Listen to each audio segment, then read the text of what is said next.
আজকে আমি আপনাদের সঙ্গে শেয়ার করব খুব সহজ একটা রেসিপি আর সেমাইয়ের পায়েসের রেসিপি আর দুধ সিমাইও বলতে পারেন এটাকে, যে যা বলে, মানে কেউ দুধ সিমাইয়ের পায়েস বলে, কেউ দুধ সেমাই বলে, যার যেটা খুশি, কিন্তু খুব সহজ উপায়ে বানিয়ে দেখাবো। আর এরকম ভাবে যদি আপনারা বানান তাহলে সেমাইয়ের পায়েস খুব সুন্দর খেতে হবে। চলুন দেরি না করে দেখে নেওয়া যাক আমার আজকের ভিডিওটি। দুধ সেমাই বানানোর জন্য আমি এখানে প্যাকেট দুধ নিয়ে নিয়েছি 1 প্যাকেট আর 500 গ্রাম। এই প্যাকেট দুধেই আমি আজকে দুধ সেমাই বানিয়ে দেখাবো। এখানে প্যাকেটটা কেটে আমি এখানে ঢেলে নিচ্ছি দুধটাকে ঢেলে নিয়েছি। এবারে গ্যাসে আমি এটাকে গরম করতে বসিয়ে দেব। এখানে দুধটাকে আমি হাই ফ্লেমে প্রথমে গরম করতে বসিয়ে দিয়েছি। যখন দুধটা ফুটবে তখন আমি লো ফ্লেম করে দেব দুধটাকে। এখানে দুধ তো বসিয়ে দিয়েছি গরম করার জন্য, আর এখানে নর্মাল যে সেমাই পাওয়া যায় সেই সেমাই আমি নিয়ে নিয়েছি অল্প পরিমাণে একটু। আর খুব বেশি সেমাই নিলে কিন্তু দুধ সেমাইটা খেতে ভালো হবে না, তাই আমি অল্প পরিমাণে নিয়ে নিয়েছি, হাফ বাটিরও কম, অনেকটা কম। মানে দেখলে আপনারা নিশ্চয়ই বুঝতে পারছেন কতটা আমি সেমাই নিয়ে নিয়েছি। এখন আমি এখানে একটা ফ্রাই প্যান বসিয়ে নিয়েছি। ফ্রাই প্যানের মধ্যে 1 চামচ ঘি, দেশি ঘি আমি দিয়ে দিলাম। আর এই ঘিটা আমি এখন মিডিয়াম ফ্লেমে রেখেছি। এই ঘিয়ের উপরে সিমাইটাকে দিয়ে দেব। ঘিটা গরম হয়ে গেছে, ওর উপরে সিমাইটা আমি দিয়ে দিলাম। আর সিমাইটা দিয়ে আমি একদম লো টু মিডিয়াম ফ্লেমে রেখে সিমাইটাকে এভাবে হালকাভাবে আমি ভেজে নিচ্ছি। একদম মিডিয়াম টু লো ফ্লেমে রেখে সিমাইটাকে একদম ঘিয়ের মধ্যে আমি হালকা একটু লালচে কালার করে ভেজে নেব।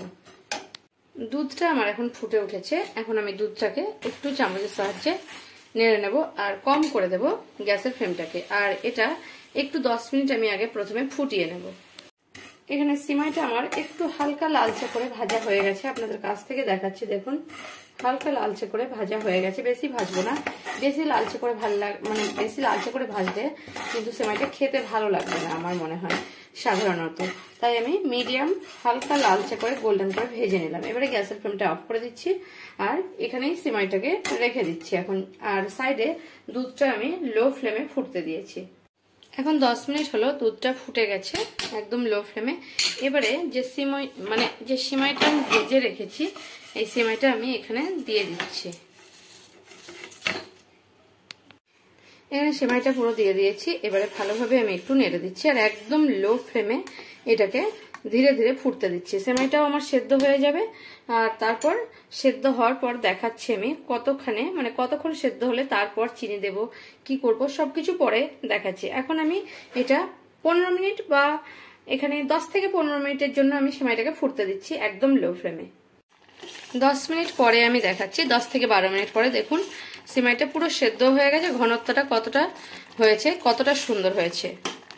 এবারে এর মধ্যে যতটা সিমাই নিয়েছিলাম ততটাই ঠিক চিনি নিয়ে নিচ্ছি। এভাবে মোটামুটি বড় চামচের 4 চামচ চিনি নিয়ে নিলাম। খুব বেশি মিষ্টি হয়ে গেলে আবার ভালো লাগে না।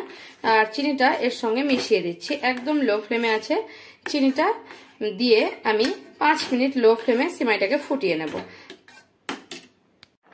5 মিনিট আমি চিনিটা দেওয়ার পর ফুটিয়ে নিলাম। এবারে আমি গ্যাসের ফ্লেমটাকে বন্ধ করে দিচ্ছি। আপনারা চাইলে এখানে কাজু কিশমিশ ভেজে ঘিতে ভেজে এর মধ্যে দিতে পারেন, কিন্তু আমার সেমাইয়ের পায়েসে একদম ভালো লাগে না কাজু কিশমিশ, তাই আমি দিলাম না। শুধু সেমাইটাই আমার ভালো লাগে।